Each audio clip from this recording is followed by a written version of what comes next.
Hi and welcome back to Some Answer on Bass. This week I had a question from Jake Akins, who asked me to do a video review of this Surine bass, which I had used previously on a video entitled Custom Basses, just to illustrate the options that you have when you decide to go custom and the kind of things you should think about before doing that. So Jake, this one's for you, mate. I'm going to go through this bass so you can hear what it sounds like and just talk about it a little bit briefly, but more about the sounds. So let's get into it. So this is a Surine Quest bass. That's the Quest body shape. It's a 35-inch scale. It has the wide string spacing, Bartolini dual coil pickups, volume, mids with the push-pull, and bass and treble controls.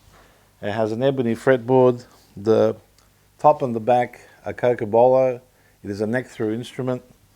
It 24 frets, dual truss rods, and I've noticed on the Surine basses, because I have the Regency fretless 4, the fretboards on these basses are a little bit thicker than you would get a normal fretboard on, say, a production bass. So they're designed to be a very stable platform for the string. And you can tell this because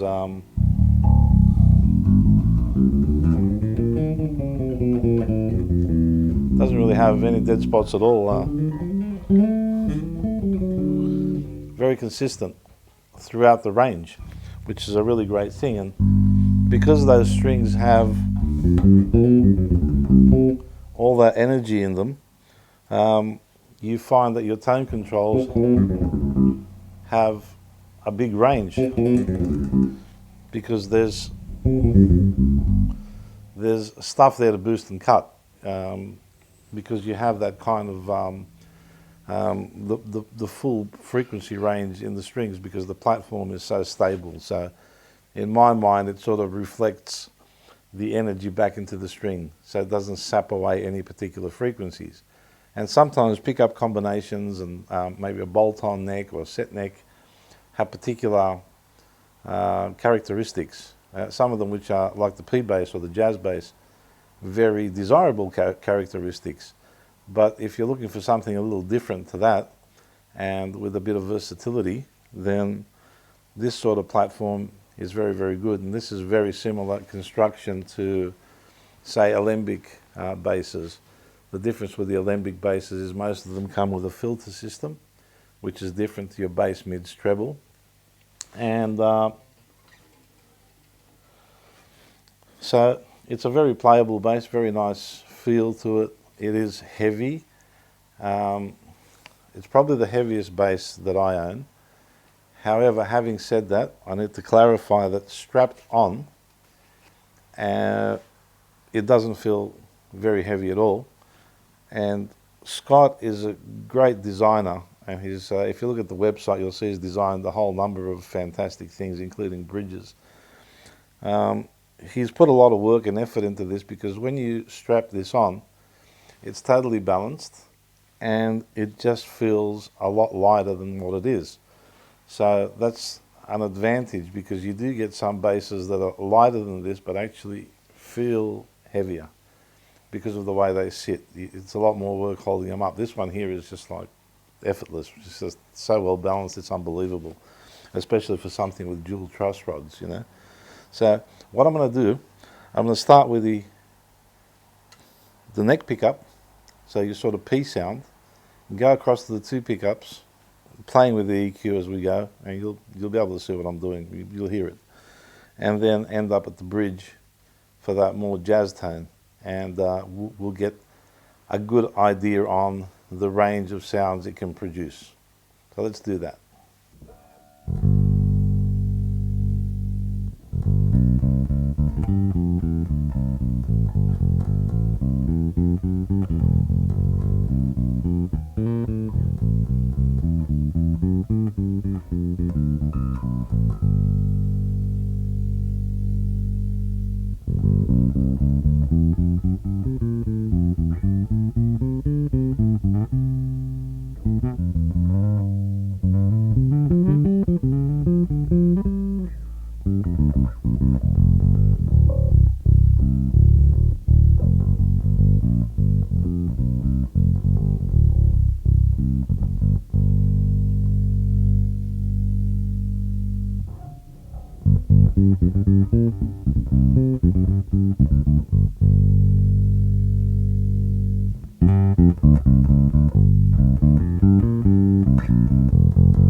So as you can hear, you can get a broad range of tones between the two pickups and all that EQ. And what we're doing with this one is we're trying some P4 Bartolini J pickups, which are a hum cancelling design, but are designed to sound like a single coil minus the hum, which is really, really good. And we'll do an A/B with that once we get the pickups. They're taking a little while to get here. But Jake, I think this gives you an idea of the range of the instrument. One thing that I really, really like about this is the low notes are very defined.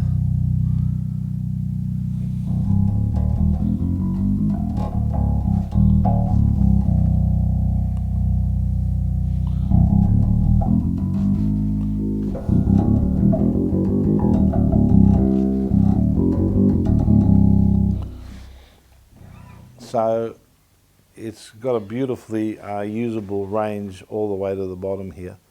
And it's one of these basses, because of the way it's constructed, that has a lot of low-end information in its natural sound. So you won't be missing any of the bottom there, and it's not the kind of bass where you actually need to boost the bottom very much at all. So, Jake, I hope this helps to answer your question, and then you can compare that sound to the basses you already have, and then by all means contact Scott and ask lots of questions and give him your ideas about what you want, and he'll come back with something that suits you perfectly. So, Surine basses, Very, very nice. Be prepared to spend a bit of time on that website because there's a lot of beautiful things to look at. And if there's any more questions, just let me know. I'm happy to answer them. In the meantime, thank you very, very much for spending this time with me. I hope you enjoyed this video. I hope you got some useful information out of it. Keep making music, keep playing bass, keep well. I'll see you very soon.